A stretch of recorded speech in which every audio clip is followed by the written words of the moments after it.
The courtyard was silent, but the echo of that late-night command still clung to stone walls, vibrating like an unseen heartbeat. Outside, the gardens were shrouded in mist, their familiar paths render foreign in the dim moonlight. Inside Kensington Palace, shadows moved like living entities, curling along corridors lined with centuries of history. Every footstep of the personal guard resonated against polished marble, a rhythm both mechanical and human, a signal of discipline made audible. He advanced with careful precision, yet his eyes carried the weight of responsibility that never rested. In one hand, a folder of intercepted messages. In the other, a small key that could unlock truths long buried. The night, meant for quiet vigilance, had become a canvas of unease. Whispers traveled along the hallways, barely audible, yet sharply instructive to anyone trained to read them. Tension, subtle but insistent, had begun to warp the palace's fragile order. The camera drifts past gilded portraits of monarchs, their painted eyes silently watching, judging. Servant steps echoed in measured uncertainty. Doors opened just enough to hint at curiosity, closed too quickly to mask fear. Every sound, every shadow was a message, and tonight, the messages were fragmented, misaligned. At the east wing, a hastily delivered note caught his attention. The seal was broken in a way that betrayed carelessness or intentional misdirection. Though small, the irregularity stirred a deep instinct. The palace's order had shifted, almost imperceptibly, yet dangerously. "Sir, is everything all right?" The voice of a junior guard broke the silence, tentative yet respectful. The personal guard did not answer immediately.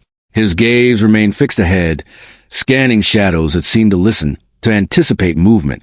Protocol dictated calm, but instinct demanded action. Somewhere within these walls, a threat had begun to stir, one only a vigilant, trained eye could detect. He reached the grand staircase, hand brushing the polished railing. The stillness pressed against him like a living weight. Every detail mattered. The alignment of portraits, the faint disturbance of a rug, the whisper of paper as if the walls themselves were conspiring to reveal secrets. All of it spoke of disruption. In the alcove reserved for emergency briefings, he spread out the documents gathered earlier. The anomalies were subtle. Incorrect initials, unfamiliar ink, notes left unattended. Each seemed inconsequential alone, but together they formed a pattern, a signal. The palace was communicating through absence, through silence. Midnight struck. Its toll echoed through the halls, marking the fragility of the night's calm. Outside, mist pressed against iron gates, curling like fingers around shadows. The guard's mind was clear. Duty demanded vigilance. But vigilance alone would not suffice. In a private chamber, a door stood locked. A door that should never have been entered. The faintest scratch on its hinges confirmed his suspicion. He knelt, examining the subtle signs of intrusion, noting the residue of ink in the lamplight. Every mark, every hint, whispered of deeper secrets. The palace's silence had been broken, and he had heard it. Standing again, he took in the vast halls stretching ahead. The palace had always demanded more than obedience. It demanded discernment, courage, and moral clarity. One wrong decision could imperil those he protected. Yet in this quiet moment, he understood the scope of his role. To safeguard not only the crown, but the integrity of the institution itself. Footsteps echoed in the distance. A staff member, perhaps a spy, perhaps unaware of their trespass. The personal guard remained still, listening. The palace was alive with tension. Every whisper, every creak, every shadow a test of loyalty. And he knew this was only the beginning. The night deepened. A small clue, overlooked by others, now lay in his hands. Its significance was not immediately clear, yet instinct told him it would unravel consequences far beyond a single corridor, a single act. History pressed against him, demanding courage in the face of unseen threats. Hours later, a disturbance confirmed the night's unease. A locked room had been accessed without authorization. The palace, ever protective, had been breached subtly, silently, dangerously. The personal guard's mind raced, measuring each choice, each action against centuries of protocol and the moral compass he had cultivated. He stood in the quiet corridor, shadows shifting around him like living sentinels. The weight of duty pressed heavy, but clarity emerged. The threads of disruption had been noticed. The palace's secrets were beginning to surface. And in that moment, he realized that vigilance alone would not suffice. Action, careful and precise, was required. The night held its secrets close, but he had taken the first step toward uncovering them. And though the path forward was uncertain, he knew one truth. The balance between loyalty and conscience would be tested, and the consequences would echo through the palace long after dawn. The palace seemed calmer now, yet the stillness was deceptive. Where once shadows moved with restless intent, now silence had taken a measured, watchful shape. The personal guard moved deliberately through the east wing, his footsteps echoing softly across corridors lined with centuries of history. Every sound, every reflection on the polished marble was a signal, a language of its own, one that only those trained in the rhythms of the household could interpret. He paused before a carved oak door, the brass handle catching the faint lamplight. Protocol dictated he knock, announce himself, wait, but his instincts, honed through years of vigilance, suggested observation first.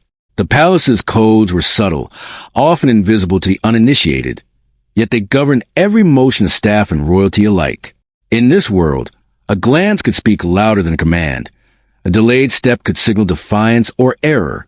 The personal guard unfurled the intercepted documents, spreading them across the polished surface of the alcove's table. Patterns emerged, minor breaches of etiquette, unusual staff rotations, notes left incomplete or unsigned. At first glance, they appeared inconsequential, almost administrative. Yet to him, they were symptoms of a greater disturbance, a misalignment in the intricate choreography of palace life. One misstep here could ripple into consequences that history would judge quietly but unforgivingly. He traced the trajectory of each irregularity. A footman arriving early, a courier delayed, an envelope left unsealed. Each a detail seemingly trivial, yet together forming a lattice of disruption. The palace, in its grandeur, was a living organism. Every department, every servant, every protocol, functioned as a delicate system of checks, balances, and unspoken understandings. And tonight, that system had begun to falter. In the library, the camera glides past towering shelves of leather-bound volumes, their spines worn by centuries of study and ceremony. Within those books lay the history of rules, of hierarchies, of ceremonial precision. The personal guard consulted them with reverent efficiency, noting precedents for the anomalies before him. Every regulation, every archaic clause, was both shield and warning. The palace depended on obedience, yes, but it depended equally on interpretation, the discernment to act rightly within a rigid framework. He reflected silently on the weight of his position. Duty was often misconstrued as mere obedience. In truth, it was vigilance married to moral clarity, the ability to act when protocol conflicted with integrity. The palace demanded more than trained eyes. It demanded conscience. And tonight, that balance was being tested. A subtle shift in the corridors drew his attention. A servant passed unnoticed by most, but to him, the pattern was wrong. The rotation had been altered. Someone accessing rooms without standard authorization. Someone navigating shadows as though invisible. He followed quietly, cataloging every motion, every nuance. In palace life, even the smallest irregularity was a signal of intent, a potential fault line. He returned to the documents. Cryptic notes, scrawled hastily on stationery marked with royal insignia, hinted at conversations that had been erased from memory. The language was formal, precise, but within its rigidity lay hints of improvisation, of deviation. The personal guard traced the ink with measured scrutiny. The palace had its rhythm, and tonight, someone was moving to a different beat. His mind traced the hierarchy of trust. Every breach raised questions. Who could be relied upon without hesitation? Who could conceal intentions behind the guise of loyalty? In the palace, appearances were as vital as reality. Staff were trained to anticipate needs, to act before commands were given. Yet the slightest error could compromise centuries of procedure. The camera pans over ceremonial insignias on polished tables, symbols of order and authority. Within these halls, every gesture, every bow, every exchange of written word was governed by tradition, a living protocol that shaped behavior, constrained action, and demanded discretion. Yet within this order, human fallibility and ambition thrived quietly, often unnoticed, until it surfaced as disruption. Hours passed in measured observation. The personal guard cross-referenced staff assignments, noting shifts that defied routine. Rooms accessed at odd hours. Messages delivered through unofficial channels. Each anomaly required interpretation. A judgment call made with only partial understanding. A moral decision that carried institutional weight. He paused a small doorway, partially obscured by drapes. The faintest scratch in the wood suggested entry without permission. Protocol dictated reporting, yet instinct demanded investigation. This was a tension of palace life, a constant negotiation between duty and morality, obedience and judgment. The palace did not forgive errors lightly, but also required a summit to navigate shadows. In the dim light, the personal guard examined ledgers of access and duty, the movements of staff, the timing of doors opening and closing, the alignment of guards' rounds. All were recorded meticulously, yet subtle irregularities had begun to emerge, gaps in the system that spoke louder than explicit breaches. One wrong move, he knew, could imperil not just protocol, but safety. He thought of the monarchy, of the individuals whose trust and protection rested entirely upon him. The palace was a fortress, yes, but its most vulnerable spaces were invisible. In the whispered conversations of staff, in overlooked notes, in the interpretation of centuries-old codes. Protecting those within required more than vigilance. It demanded insight, courage, and ethical clarity. The personal guard reviewed the intercepted message again. Embedded in the formal wording was a subtle irregularity, a cipher only someone intimately familiar with palace protocol could detect. Its presence confirmed his concern. The palace's equilibrium had been disturbed. The guardians of tradition, those entrusted with safeguarding both institution and family, were now called to discern the hidden currents threatening their order. He cataloged every detail meticulously, every minor breach, every deviation, every anomalous action became a point of reference, a potential signpost pointing toward the source of disruption. The palace, vast and intricate, demanded nothing less than complete attention. Silence reigned, but it was a tense silence, pregnant with unspoken questions. Who had deviated from protocol and why? How far had these irregularities penetrated the inner workings of the household? And most importantly, who could still be trusted to uphold both the letter and the spirit of duty? In this world of coded gestures and unspoken rules, the personal guard moved like a sentinel across a chessboard of centuries-old power.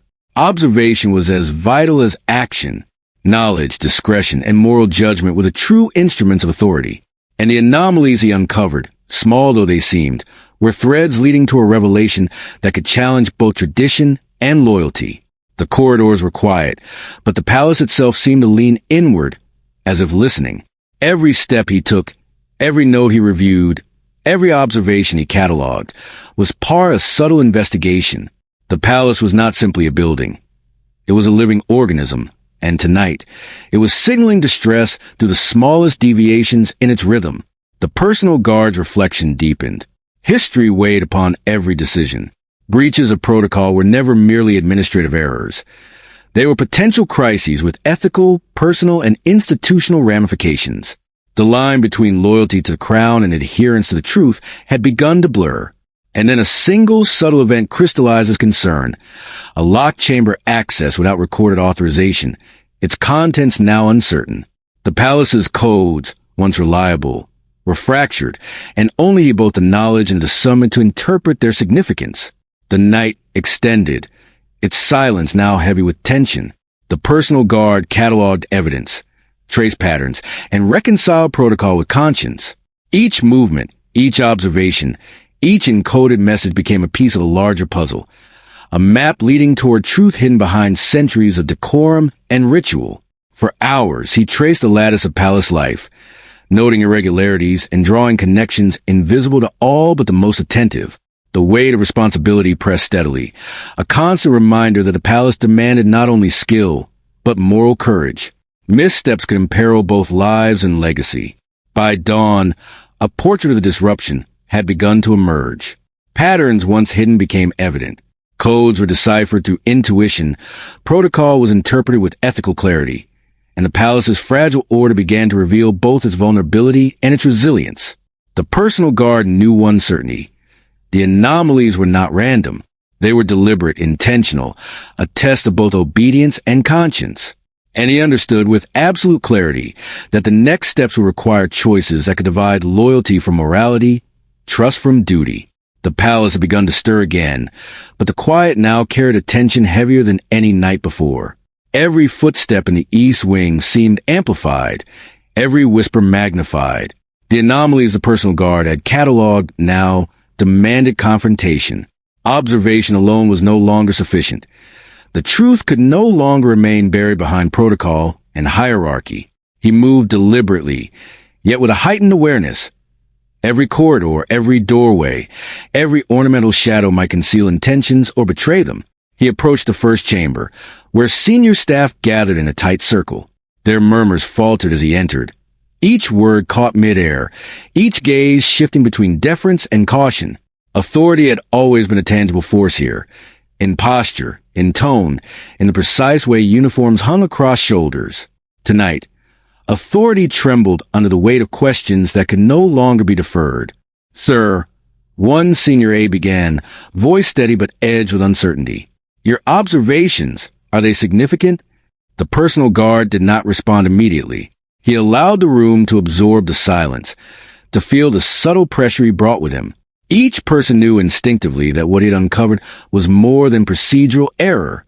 Loyalty, duty, discretion, all had collided and now demanded reckoning.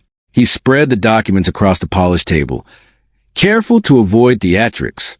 The anomalies, the misaligned schedules, the unauthorized movements, the faint traces of cipher correspondence. Each was a thread, and he laid them deliberately, patiently, until the web of disturbance became undeniable. Eyes traced the patterns. The room's tension thickened with the weight of moral choice. One senior official, a long-time figure in palace operations, leaned forward, his voice a low rumble. "If what you suggest is true, this is unprecedented. It could compromise more than schedules. Entire operation security, even the family's safety." The personal guard's gaze remained steady. "I have verified each discrepancy. These are not accidents. They are deliberate, and they reveal a breach of both protocol and conscience." The conversation paused. The weight of truth, unadorned and unspoken, filled the chamber. Morality and duty collided here, not as abstract concepts, but as immediate, pressing realities. Each member of the inner circle recognized stakes. Failure to act correctly could imperil both the household and their own professional integrity. He continued, recounting each anomaly, detailing the deviations in staff rotations, the unsanctioned accesses, the coded communications that only someone intimately familiar with palace life could detect. The room absorbed a narrative with growing unease. The palace, for all its grandeur, relied upon discretion and obedience, yet here discretion had been violated and obedience misdirected. A younger aide shifted, nervously adjusting her uniform. Who could have done this? Among us, who has the authority or audacity to manipulate these codes? The personal guard's eyes met hers.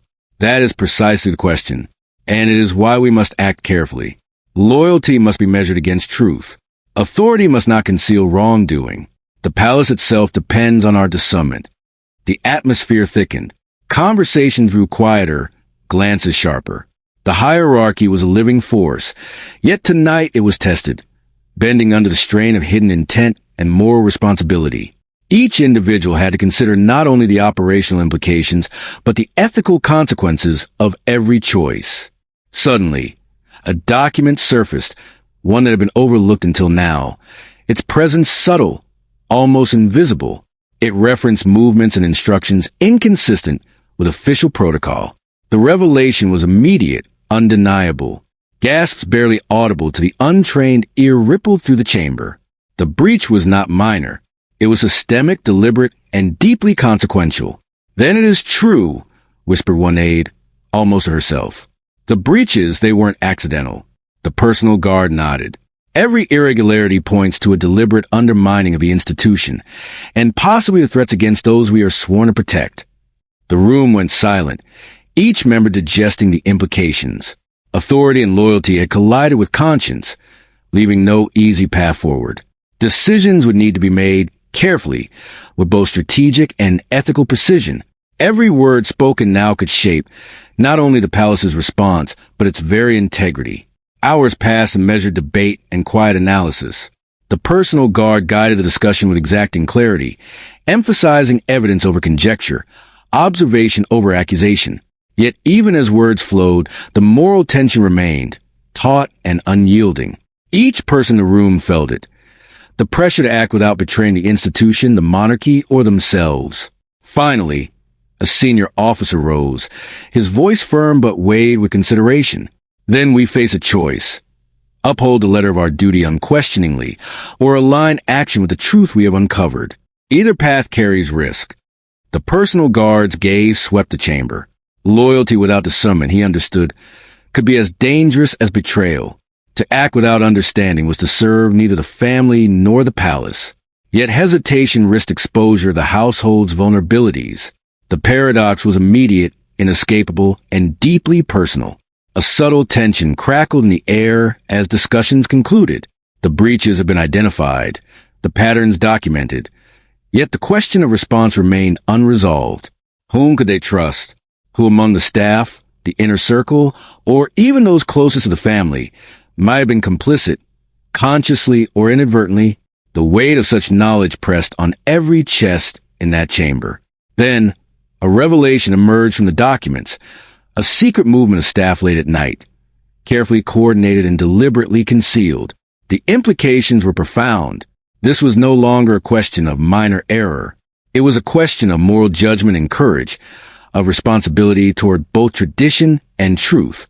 The personal guard felt the weight of centuries of protocol pressing down on him. Loyalty, discretion, and integrity were the instruments he had mastered. Yet tonight they would be tested as never before. Choices made in these moments could reverberate through history, unseen yet consequential. He summarized his findings one final time, voice calm but resolute. The breaches are deliberate. The consequences reach beyond routine operations. Immediate, considered action is necessary. We must identify the source, preserve the integrity of the household, and protect the family, without allowing fear, hierarchy, or politics to compromise our judgment. A long silence followed.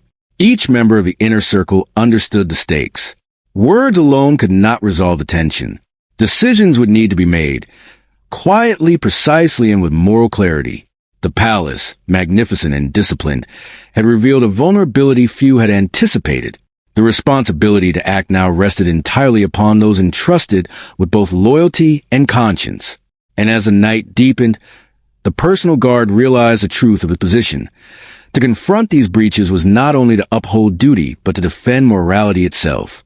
Authority had been challenged, loyalty questioned, and the palace's integrity imperiled. The coming hours would test courage, judgment, and the very measure of fidelity.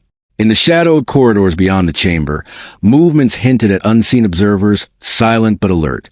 The personal guard's mind worked swiftly, tracing patterns, weighing consequences, preparing for action. The palace had revealed its fractures. It was now up to those who served it to decide which lines could be drawn and which truths must be revealed. The confrontation, he knew, would not end here. Each choice, each judgment, each whispered instruction carried weight. Loyalty could not blind the conscience. Obedience could not eclipse truth. And as dawn approached, the palace waited, patient and eternal, for the reckoning to unfold. The palace had quieted again, but the silence now carried the weight of unspoken truths. Each corridor, each gallery, seemed to press inward, shadows stretching longer, heavier, as if the building itself had absorbed the tension of confrontation. The personal guard moved with deliberate calm, but beneath his composed exterior, his mind churned with questions, calculations, and moral reckonings. Every decision he had made, every revelation uncovered, now pressed upon him with invisible gravity. He paused before the east wing's familiar doors, tracing his fingers over the polished brass handles. The fingerprints left there were insignificant to most, but to him, they were markers, evidence of passage, of intent, of secrecy. The palace had become a mirror of human frailty, majestic in appearance, yet vulnerable in the shadows. Each unlocked truth, each subtle breach, carried consequences both immediate and enduring. The camera drifts past portraits of long-deceased monarchs, their eyes seeming to follow him with quiet judgment. In those painted faces, duty had always been absolute, obedience unquestioned. But in the dim corridors of the present, the personal guard recognized a different demand. Loyalty was no longer enough. Conscience, discernment, courage, these were the instruments required to navigate a labyrinth of hidden motives. He entered a private study, the air still and cool. Here, documents lay scattered, evidence of misdirection and manipulation within the palace. Letters sent through unofficial channels, instructions bypassing established hierarchies, subtle alterations to staff schedules, each a whisper of the human hand interfering with institutional order. The weight of these secrets was palpable. They were not mere mistakes. They were calculated deviations, imperceptible to most but lethal to those tasked with protection. Hours passed in quiet observation. The personal guard retraced each anomaly, each breach, each deviation. His mind cataloged actions and intentions alike, considering not only procedural violations but the human motives behind them, who acted out of ambition, who acted out of fear, who, in the shadows, had prioritized personal gain over the safety of the family and the integrity of the institution. Each question deepened the tension. Each answer risked betrayal, or worse, unintended consequence. He moved again to the halls, pausing where shadows gathered, listening where silence had wait. A servant's footstep in an unexpected place, the faint rustle paper on polished wood, all became evidence, all became part of a moral equation. In the palace, every sound, every motion, every hesitation was a signal, and tonight, those signals converged, pointing toward truths that could no longer remain hidden. The personal guard reflected on the nature of secrecy itself. Secrets were protective, yes, but they were also corrosive. The very walls of the palace, built to safeguard history and legacy, had become repositories of deception, and those entrusted to maintain order, the staff, the inner circle, the guardians of protocol, were now entangled in webs spun from both fear and deliberate concealment. A faint disturbance in the archives confirmed his intuition. Documents, carefully arranged and long thought innocuous, bore marks of tampering. Pages had been removed, annotations erased, messages redirected. The palace's history, its traditions, its mechanisms of trust, all had been subtly manipulated. The consequences of such interference were vast, potentially undermining not just security, but moral authority itself. He paused to examine a ledger, the entries meticulous yet revealing inconsistencies. Names of staff, times of access, coded instructions. Each anomaly hinted at layers of knowledge kept from others, carefully concealed. The palace, he realized, was a fragile organism. Its strength depended not only on loyalty, but on transparency within the bounds of trust. And that trust had been violated. The camera lingers on a quiet corridor where moonlight filters through tall windows, illuminating polished floors and casting long shadows. In these shadows, the personal guard sensed both danger and revelation. The weight of secrets pressed upon him, not only professionally, but morally. He was tasked with safeguarding the family, yes, but also with preserving the integrity of an institution that could not afford error, omission, or complicity. As the night deepened, he traced the threads of deception through correspondence, staff schedules, and subtle breaches of etiquette. Each discovery was a revelation, each revelation a moral challenge. To expose a truth could destabilize a household. To conceal it could compromise both safety and conscience. He felt the immense responsibility of knowledge pressing against him, demanding judgment, clarity, and action. The personal guard's thoughts returned to the confrontation earlier in the halls of power. Authority had been challenged, loyalties questioned, and now consequences had to be assessed in quiet, deliberate reflection. Every secret uncovered carried the risk of unraveling lives, careers, and trust. And yet, inaction was not an option. The palace required a steward who could navigate the tension between loyalty, discretion, and truth. Hours became days of meticulous cataloging and reflection. Each anomaly, each inconsistency was plotted, traced, and weighed. Subtle indicators of manipulation emerged from shadows. Messages rerouted, instructions overwritten, responsibilities shifted under the guise of routine. The palace, magnificent and disciplined, revealed itself as a fragile ecosystem, where even minor interference could have far-reaching consequences. He moved through the east wing once more, tracing the path of those who had breached protocol. Every door, every lock, every hallway bore evidence of passage, of intent, of deliberate concealment. The palace demanded vigilance, yes, but also demanded moral judgment, the ability to act when knowledge and loyalty intersected in complex ways. The weight of secrets pressed upon the personal guard as he pieced together the full extent of the disruption, manipulations of staff, coded communications, deliberate misdirection, all pointed toward a calculated undermining of both protocol and trust. And as he reflected on potential consequences, the enormity of the choice before him became clear.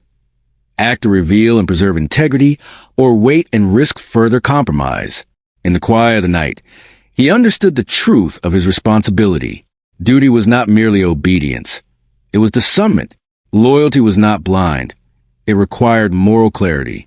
And the palace, with all its grandeur and history, depended upon the courage of those who could navigate both shadows and conscience.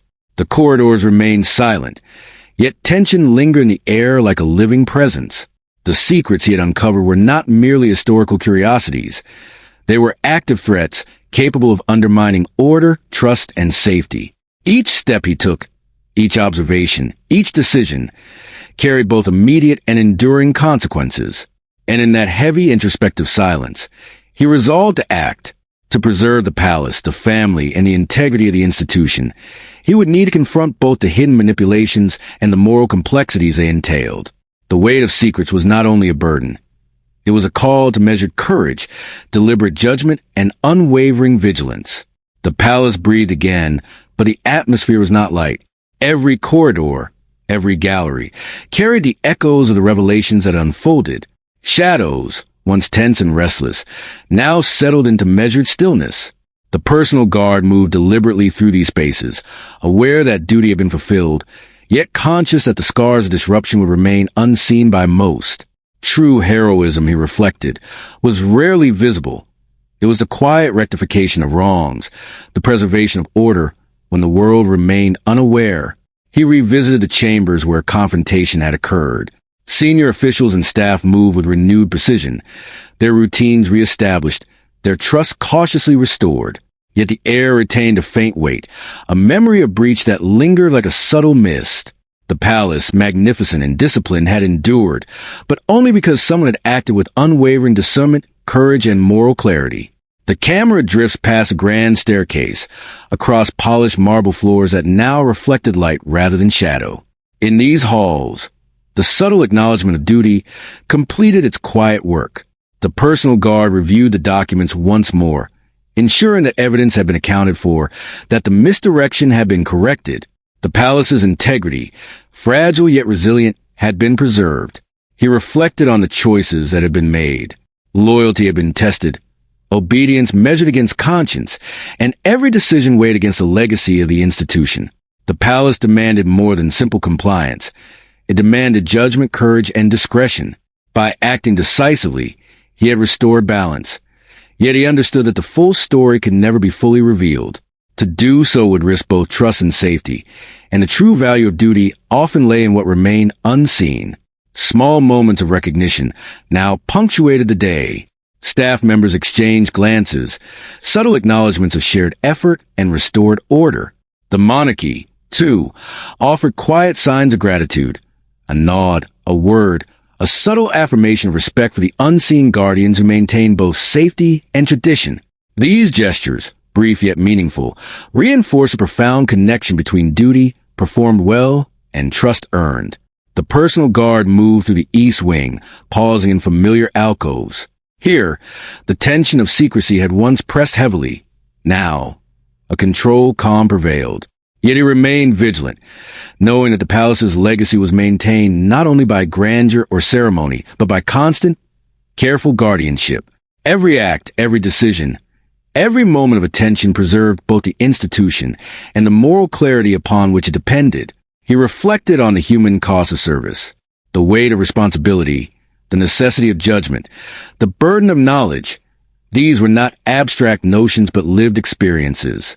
Duty demanded personal sacrifice, discretion over recognition, and courage that often went unacknowledged. Yet in these quiet reflections, he understood the profound significance of his role, to act in the service of both the crown and the principles that sustained it. Evidence that had threatened the household had been addressed, concealed, or corrected where necessary. Threats had been neutralized, errors rectified, and the mechanisms of protocol reinstated. The palace, though scarred by disruption, now moved in restored rhythm.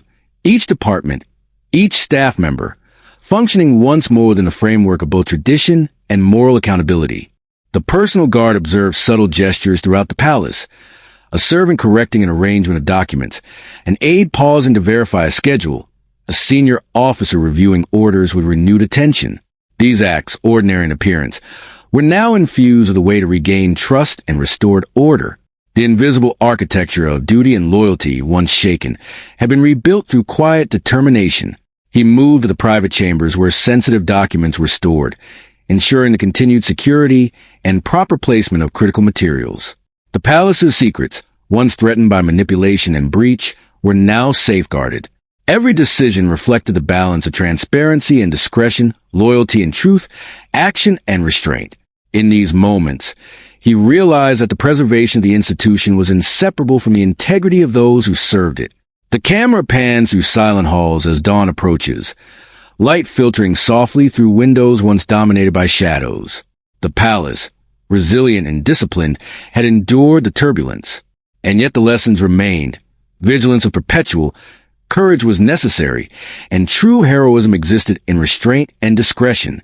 The personal guard had acted decisively, restoring both operational integrity and moral clarity. Even in resolution, the palace retained its gravitas, its history, its silent expectation of continuous duty. The personal guard moved through corridors with quiet reverence, acknowledging that the work of safeguarding an institution, protecting a family, and preserving moral integrity was ongoing. The echoes of past breaches served not as fear, but as a reminder. Duty and truth are inseparable, and vigilance is eternal. In private reflection, he acknowledged the emotional and ethical demands of the path he had walked. Recognition, though subtle, affirmed that careful judgment and measured action were not invisible. They were quietly acknowledged, understood, and respected. The palace, though scarred, remained both secure and morally sound. The legacy of centuries was preserved, not through spectacle, but through disciplined service and courage tempered by discretion. The personal guard paused before the grand staircase, absorbing the quiet dignity of the restored household. He understood that the moral clarity he had exercised would resonate far beyond immediate crises. Duty, restored and executed with integrity, ensured the ongoing stability of the institution and protection of those it served. The palace moved with renewed order, yet the personal weight of responsibility lingered. He had acted decisively, courageously, and ethically. Trust had been reaffirmed, breaches addressed, and secrecy preserved where necessary. The household's operations would continue uninterrupted, confident that its foundation, both procedural and moral, remained unbroken. The palace gates stood still, bathed in the first light of dawn. Beyond them, the city awoke, oblivious of the trials and secrets that had passed within the walls. Inside, corridors once tense with uncertainty now carried a measured quiet, a calm earned through vigilance and moral courage. The personal guard walked slowly along the familiar paths, aware that the work was never truly finished, that duty extended beyond immediate crises, beyond visible acts of service. He paused at the threshold where the palace gave way to the world outside. Here, the symbolism of his role became clear. To safeguard not only the physical safety of the household, but the integrity of the institution itself. Loyalty and conscience, he reflected, are not always aligned, and the greatest acts of courage are often those unseen, measured not in recognition, but in restraint, discretion, and thoughtful judgment. The camera drifts over the gardens, to catch in the morning light, shadows retreating from neatly trimmed hedges. In these silent spaces, the lessons of the past nights took root. Duty is not a ceremonial act. It is a constant negotiation between service and morality, between obedience and discernment. The palace, magnificent as it was less a fortress than a mirror, reflecting the character, judgment, and integrity of those who protected it. He reflected on the choices he had made. Confrontations in the halls of power, the careful cataloging of breaches, the ethical decisions that had restored order.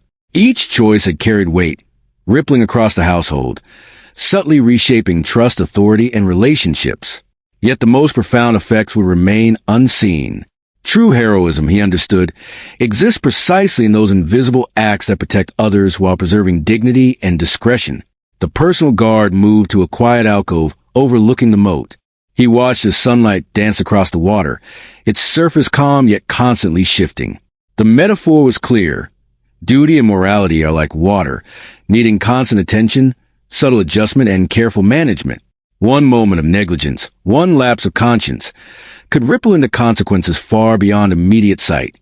And yet, when managed well, the flow of loyalty, courage, and integrity preserves stability and grace. He thought of the staff and officials who had been tested by the recent disturbances. Some had acted with unquestionable integrity. Others had faltered under pressure, and a few had been complicit in concealment. In all cases, the palace had demanded judgment tempered with discretion. Exposure could protect the institution, but it could also harm the people it served. Wisdom, therefore, lay in understanding both the necessity of action and the importance of restraint. The camera pans along the corridors once filled with tension, now serene. The echoes of footsteps once anxious were replaced by the measured rhythm of routine. Yet beneath that calm, the lessons endured. Vigilance is perpetual, morality is inseparable from duty, and the choices made in moment of crisis resonate far beyond their immediate context. Each shadow observed, each anomaly detected, each ethical judgment exercised had contributed to the preservation of order and to the invisible safeguarding of truth. He recalled the decisive acts that had restored equilibrium. Breaches of protocol had been corrected, threats addressed, and evidence preserved or concealed as circumstances required. In each instance, the guiding principle had been clarity of conscience, measured courage, and the understanding that loyalty to the crown and fidelity to truth are complementary, not opposed. The palace had endured because those entrusted with it acted with awareness, judgment, and restraint. In the stillness of the gardens, he reflected on the broader implications. Duty extends beyond walls, protocols, and ceremonies. It is a moral compass, a guide for navigating complexities that may never be publicly acknowledged. Those who serve must balance obedience with discernment, secrecy with transparency, and courage with careful judgment. The palace, in all its history and grandeur, is a living testament to the enduring necessity of these principles. The sun rose higher, illuminating the courtyard with golden clarity. Every stone, every column, every shadow was a silent witness to the moral and operational choices that had preserved the institution. And as the personal guard observed, he recognized that the palace itself is both guardian and teacher, offering lessons in vigilance, courage, and conscience to those who bear the responsibility of service. He paused before the gates once more, the threshold between protected world and the wider, unpredictable one beyond. The events of the past nights had tested loyalty, revealed character, and demanded discernment, yet they had also affirmed an enduring truth, that the most profound acts of courage often go unseen, and the weight of silence is a burden of those who act with integrity. In reflection, he understood that the story of duty, discretion, and moral courage extends far beyond these walls. Every choice made within the palace is a microcosm of larger ethical struggles between loyalty and truth, obedience and conscience, protection and revelation. And it is the careful, thoughtful, and measured acts of those entrusted with responsibility that preserve both legacy and life. The camera pulls back, showing the palace gates framed by the rising sun, the garden stretching outward into the awakening city. The personal guard stands at the threshold, a solitary figure contemplating the balance between duty and morality. His reflections, like the palace itself, are timeless. Service, discretion, courage, and integrity, all necessary for preservation of order, trust, and truth.